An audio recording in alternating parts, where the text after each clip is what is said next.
ಅಪ್ಪ ಎಂಬ ಅದ್ಭುತ ಜೀವ, ಪ್ರೀತಿ ದರ್ಪ ತುಂಬಿದ ಭಾವ, ಚಂದ ಬಾಳಿಗೆ ಅಡಿಪಾಯ ಹಾಕಿಕೊಟ್ಟವ.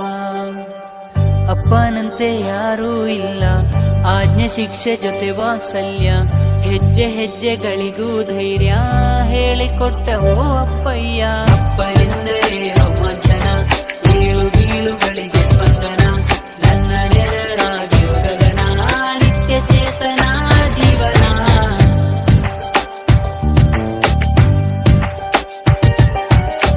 ಅಪ್ಪ ಎಂಬ ಅದ್ಭುತ ಜೀವ, ಪ್ರೀತಿ ದರ್ಪ ತುಂಬಿದ ಭಾವ, ಚಂದ ಬಾಳಿಗೆ ಅಡಿಪಾಯ ಹಾಕಿಕೊಟ್ಟವ. ಅಪ್ಪನಂತೆ ಯಾರೂ ಇಲ್ಲ, ಆಜ್ಞೆ ಶಿಕ್ಷೆ ಜೊತೆ ವಾತ್ಸಲ್ಯ, ಹೆಜ್ಜೆ ಹೆಜ್ಜೆಗಳಿಗೂ ಧೈರ್ಯ ಹೇಳಿಕೊಟ್ಟವೋ.